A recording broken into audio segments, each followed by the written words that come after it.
Janeno mar Lolwe TV kamora mora mantie amosi ni oimore ka geno ni Jumapil makawuono ni endi iriyo maberan bende Nyasaye ono pinyono ma wachako rome chenro makawuono kaka uthuolo mar rwakini machiegni e chenro wa PUR gi Kwan nyinga Millicent Adhiambo. Odiochieng' makawuono wakelo ni chenro achiel kachiel kawan e dala mar Kasipul Kabondo e Kadongo kamoro miluongo ni Kobungu Village. Machiegni e chenro mondo mi wapuonjre kaka wanyalo timo pidhgo e komo pogore opogore. Machiegni mana kaka pile an gi wendo arwake mondo mi en bende opuonjre kodwa onyiswa ni kit pith mane motimo. Machiegni wendo na makawuono. Pith matimo ka en wan gi fish ponds ang'wen ma wadwaro ni mondo wagol rech mag gege, wapidho ngege, kendo wapidho rech mar mumi. Gero kama na inya akori senyiso kit pith mitimo lakini pok inyiso ni nyingi ng'awa. Nyinga iluongo ni Hesbon Akwanya. Aja Kabondo ka. Dala mar Kadongo ka, Kobungu Village. Na wachako pidho rech ka 2010. Kane wakunyo fish ponds ang'wen mane wachako godo. Wan kode kama fish pond mondo wapidh watiyo gi ting'o rech 1,000 achiel. Koro waketo rech 1,000 tipo dweche 6 to wagolo. Ero kama na nyamana kaka isewinjoro endi Chenro mar Lolwe TV ing'eyo maber ni e gweng' mar Kabondo ji ong'e ni en itime pith gi pur mopogore opogore mag omana sana ong'e gi rabuon kod rabolo. Odiochieng' ma kawuono wayudo ni e Kobungu Village kaendi wan gi jogo ma bende timo pith mag rech. Koro thuolo ni endi ket wang'i mondi iwinj bende puonj kaka pith mar rech bende inyalo tim e Kabondo kaendi. Machiegni kendo daher man mondo mi inyiswa ni kit pith rech ni endi utime diadi kosetime mana kendi. Kit pith rech ni watime chiegni ji madhi 4 gi wiye. Mana ma Kabondo ka. Yes. Koro ng'ato moko nigi fish pond achiel, moko nigi fish pond 2, moko dhi nyaka fish pond 5. Koro aparo ni en pith maber. Olok kata pidho bang. Nikech bang' dweche 6 inyalo golo rech 1,000 go, inyalo golo rech 8,000. Gine 800. 800 gi rech achiel kende wauso kata 200, moko 250. Koro rech achiel kiuso 250 kuom rech 800, unyalo neno pesa mwayudo. Koro mana costing mar chiemo e tabu wan ge chiemo nikech pok wayudo ng'at machiegni malosonwa chiemo. Ero kama na inya lo ma ukete fish pond ni use kunyo fish pond sadi moting'o rech 1,000 each bank. Sani area ma wantie makoro wawueni area nane wan gi fish ponds ma sano sekuny gi fish pond 16 area ni. To ere kaka uyudo pi ma ukete fish pond gi nikech mondo mi rech odagi nyaka obed ni kanyo nitie kuma pi nitiere. Pi ma ukete fish pond golo kanyo. Gima mar rech en mana pi. Koro pigni nitie stream ma wuok mimodho ma olosnwa ma wuok kata en pi makoduon iluongo ni soko. Koro soko ni ema wagolo pi, pigni ringo kadhi mwalo. Koro wagolo pi to waketo through donjo gi inlets. Koro nitie sama outlet nitie, inlet nitie. Ero kama na ina jogo ma ong'e mana ni akoni nyalo pur ma gik moko timre kod pi. Okipuonjwa kaka ng'ato nyalo chako timo pith mar rech ni endi kod okonyore kod kunyo fish pond. Process ma ng'ato winjo ni mobed kod fish pond monya keto rech makonyo e yor yuto. Fish pond ok ochuno ni nyaka ibed mana but pi. Nitie fish ponds ma tiyo gi jwala motegno ma ka idhi ka fisheries nyalo puonji. Idhi tikao nitie jwala ming'iewo mipedhe i pi to iolo pi. Inyalo tiyo kata gi pi mar tado, rain water. Koro ka isetiyo gi rain water to itape to donjo e fish pond to rech beda. Rech en mana pi to gi chiemo gi pi. Koro un chiemo momiyo rech kopo ni ng'ato oseketo ugolo kanyo to gin chiemo aina mage momiyo ng'ato ng'e ni mae maber kod rech to ma ok ber. Chiemo thothne nyicha wan ga Juliet wa Rakwar. Juliet ema chamiwa chiemo. To sani nye wang'eyo chiemo from Kisumu. Nitie companies maloso chiemo. Koro companies gi ema miyowa wadhi ting'iewo rech. Chiemo manengo ne tek achiel kende is 2020 kilograms and 2,900. Moko yudo ka 2,500, moko 2,000. Koro luwore gi companies. Erokamano ahinya. Kono rech ma upidho ka bondo kaendi gin mago ma ichamo koso mago ma uuso? Gima timore, thothne kidwa pidho rech to nyaka ikne chiemo, nyaka icham rech mipidhono, nyaka mi jogweng' bende cham, kato modong' wadhi watimo ang'o? Wadhi wauso e chiro mana ma area waka. Wauso ma chiro ma area waka. Erokamano ahinya. Koro rech ugolo e age maromo nade? Nikech ing'eni wan ga gi rech matindo, fingerlings, wan gi rech bende manie diere, gi rech bende ma koro osedongo. Un mar ugolo karomo nade? Thoth rech wagolo ka koro gidongo. Minyalo uso achiel. Kama thin mogik wauso 100. To thothgi wauso 250, 200. Kaka unene kae sama ubiro cha. Uneno rech ma ikwano ka. Thothgi wauso 200. Nitie moko ma uso 150. Nitie moko ma uso 100. Koro en ovari gi kaka rech odongo, kaka ipidho rech, kaka imiyo rech chiemo. Kaka rech pidho. Uneno mumika, mumigo gin moko ketgi magi. Koro ka net nitie, en nam machielo ni. Ka net nitie to ne wagolo mag mumigo mang'eny to uneno. Thoth ne abiro nagol mag mumigo. To net ma abiro go e mang'eny. Koro ne waneno. Nikech be awinjo ka isewacho nitie mumi kod ngege, i fish pots ma ugo misekwano gi tek. Upidho rech aina mage? Ngege, mumi, mbuta, kamongo? Kamongo pidho tek.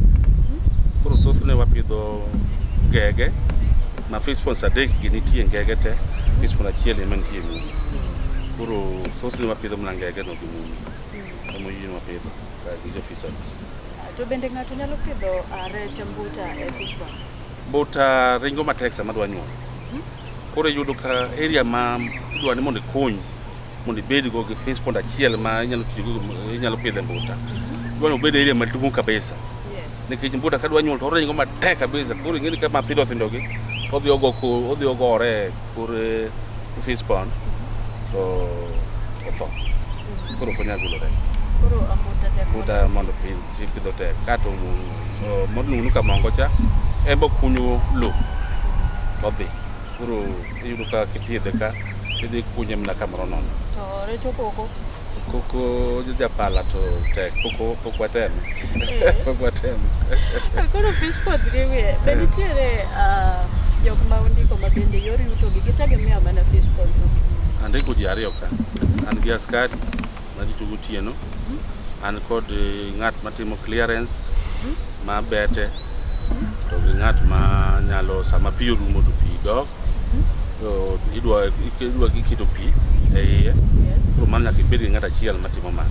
Koro andiko ji ariyo, achiel jarito ma rito gotieno gi nitiere jok ma nyalo kwano rech. To gi ng'at matimo clearance. To bende iseneno pek moro amora e jogo mindiko makonyi kar kae nyaka nichak niko, nikech ing'eni tijewa mwaketo mwaloso kata yoro e mbui wagi nitie kaka ka indiko ng'ato to pek moko nitie matudore nitie kaka ng'ani nyalo manyi e yo moro amora. In be iserado gi pek moro amora nyaka iket kaka for example askari no endi marito ni kae? Pek nitie mang'eny. Nikech inyalo yudo ni ndiko askari to en owuon obedo go low. Obiro tego rech. Kibiro gokinyi to dhoge ler, ok inyal ng'eyo. Koro gimbe nyaka walewgi, wamba wabiro ka dichiel, abiro gi toch mager. Acheke ni to obiro, samoro obiro ka to wuok odhi nindo. Ka ang' ochapo gokinyi to chako wuok odhi oduogo kendo mondo duogo yude.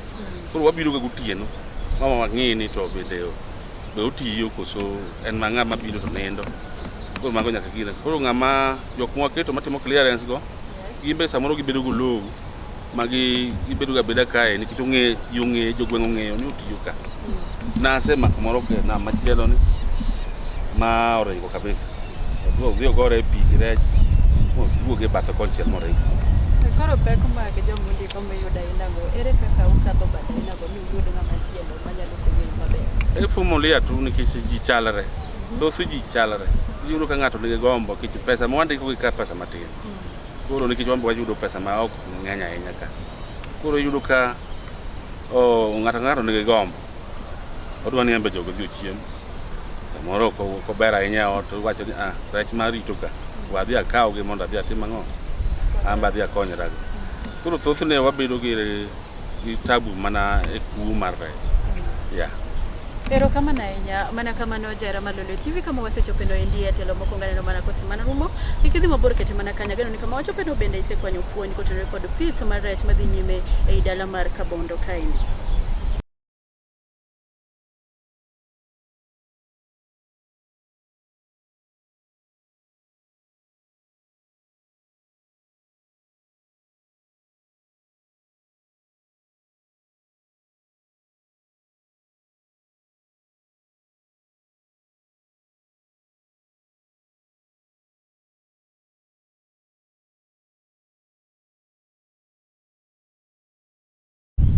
Lolwe TV machiegni kendo telo mar ariyo mar chenro no endi mar pur gi kwan ka bende pod wadhi nyime pod puonjore kotenore kod pith no endi mar rech e gwenge mag Kabondo Kobungu village machiegni kendo e chenro wendo mara wadhi mana nyime nikech koro wan e chenro mar pur gi kwan daher mondo mi inyiswa ni to pith mari ni endi onyalo kelo yuto maromo nade mondo mi ipuonj go ng'ama nyalo bedo ni an opitha wiye ni Kabondo ka inyalo mana pure rabuon rabolo gi gigo mamoko mano ma itimo manilo mondo mi ong'e ni kata kochako fish pond to fish pond nyalo konyo maber pith mar rech ni endi kama itimo to chalo nade jo Kabondo ka support riu rech nikech rech fish pond achiel kende ka in godo achiel ji ok need kike dala mar ariyo iwe mar kechni to ibiro fish pond achiel ikete rech 1,000 rech 1,000 ni kata kiyaro rech 100 ibiro chamo to modong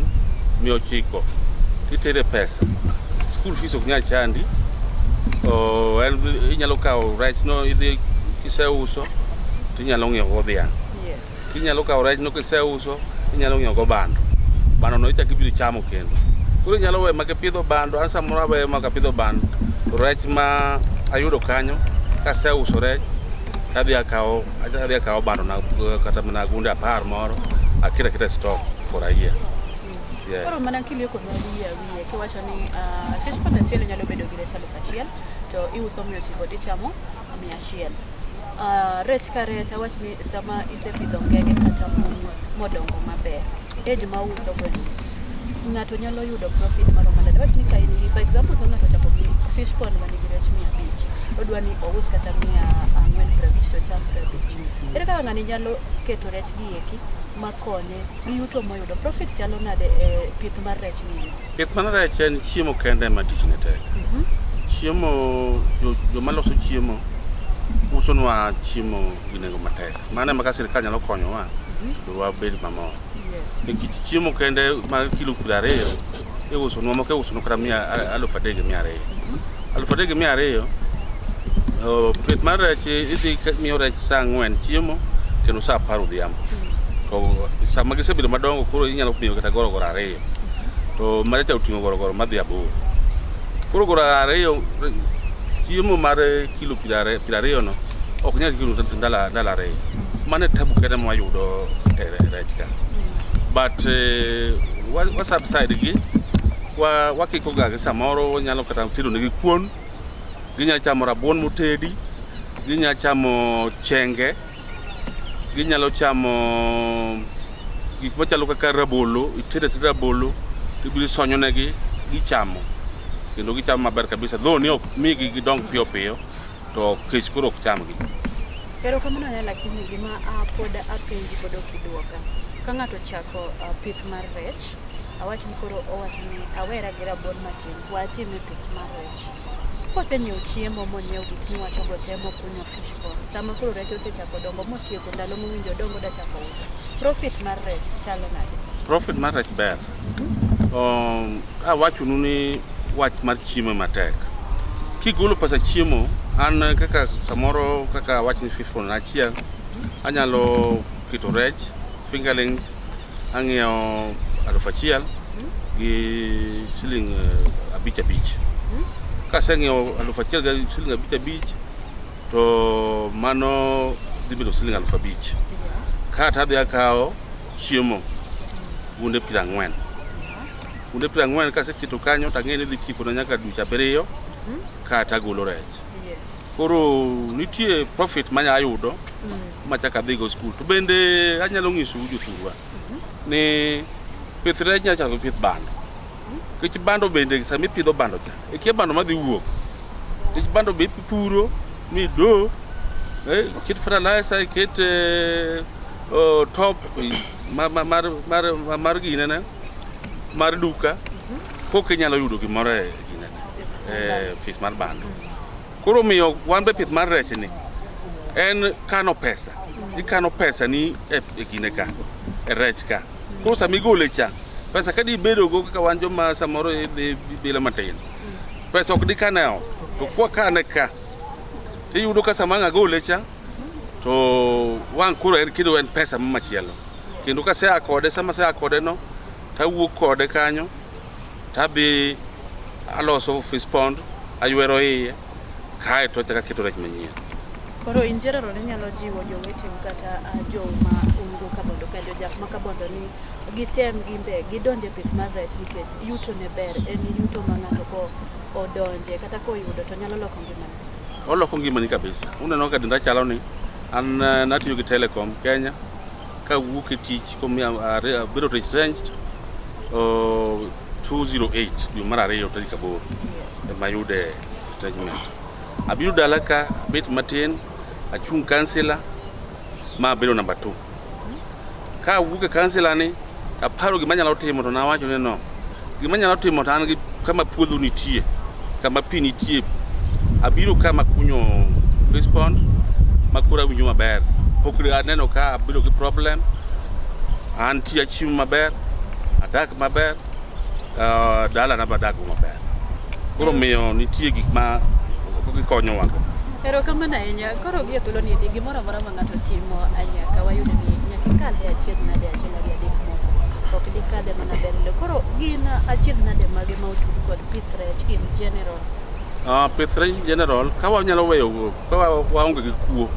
Jokuo ge nitie, wan gi winy ma bira ma bira malo kama to dhia to tichel to gore pi to kao rech odhigo. Koro mage momiyo waketo ga kata ka wadhi ng'iewo rech to jogun rech be ong'eyo fingerlings imiyowa samoro 1200 ni ochung'ne gik ma biro wuok ka to nitiere gimiluongo ne ng'ech kofwenyo nambi to biro donjo e pi kosedonjo e pi to kawo rech ochamo rech e pi kanyo to en odhi adhi. Koro mage challenges ma wan go but gima wacho ni kae wanyalo bedo gi mang'eny ma jokinda gin ji achiel kichirite 7 months iyudo ka dhano thoth jok nyadwar rito. Koro iyudo ka jomoko nokunyo kata jiranda ga moko timo kunyo to timo ang'o to weyo. Koro ka wanyalo yudo ji mang'eny to wanyalo loso cooperative. Cooperative no kwa loso to iyudo ka koro wanyalo kano pesa.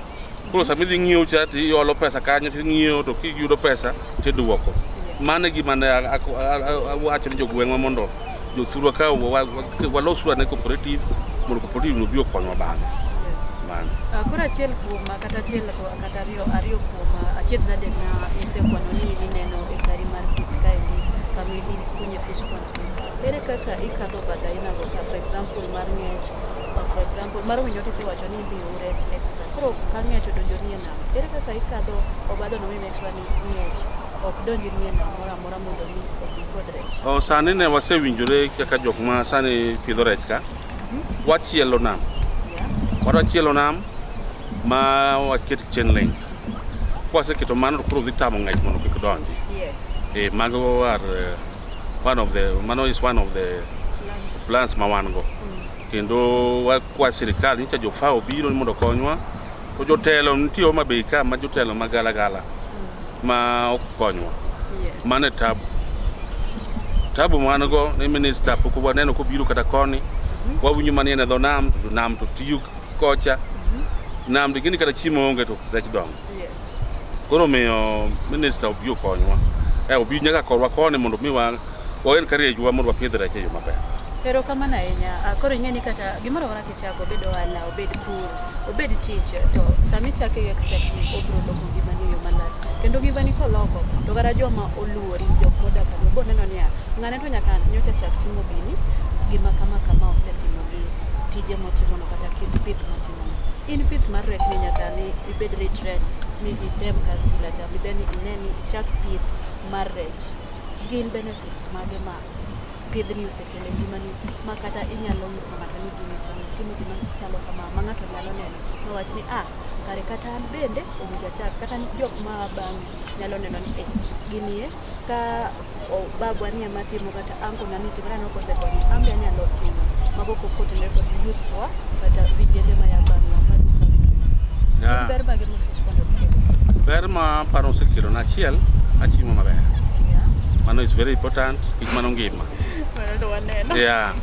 Mana ariyo an ga account mara ma kasa ma yudo pesa tatere an gi nyithindo masomo ma nyithinda ka bedo ni nyithindo ma tere secondary pro nyithinda auchiel ma osedhi school ma sani nitie ma sani be apuonjo nitie nyako na Ivasa gas nitie nyako State House gas koro wapuonjo gi to gin skunde man ne gite watemo CDF konyowa ne cho wayudo mama maber ahinya ma luongo ni Babara mosebedo ka konyo ji ahinya kod CDF sekonyowa sana to ka ok mano wan bende watimo ang'owa respond ga gi ma ayudo ka sama uso rech chak ga chulo school fees koro mane ma main one school fees kuom fees konta. Yeah. Ero kama na inyama na kati neno janino Lolwe TV tich mora mora kata pith mora mora ni kod ber. To kapok wachiko nikech aneno ka sama e wawang'wa daher mondo mi wendo na makawuono opuonje oganda nikech oganda mang'eny mar jokaluo olal e bombe mopogore ka gichayo lo ok gine ni lo en gino ma ng'ato nyalo yude konyruok kopo ni otime kinda ko identify ni en ang'o manyalo time lo kaendi mondo mi olok gimana. Wendo na anyalo nyisu jothurwa ne lo ber nikech an kana we tich naringa biuda laka direct omiyo osekonya nikech kana biuda laka to pesa na biugo matin achako go gigi mana loka kendo konya nitie ji mang'eny man watiyo godo mwaseomo Nairobi mana kotho kwekelo iki saduka nikech pesa siru Nairobi osego lamo ng'eyo tich otimang'o to an na biuda direct ka biuda direct kadonje tich loka uneno ka bawa pidho ka rabuona an go ka rech an go ka bando na kayo maber an gunde madhi 15 koro miyo en lo matin to ang'e kaka atimo kode mondo miyo yuda ng'o ayud gimo wachamo koro tich lo to ber ma joma nie taonde madongo ma budho kucho ma ok ti onego duogi kan gi lo matin to tich lo biro konyo kamano.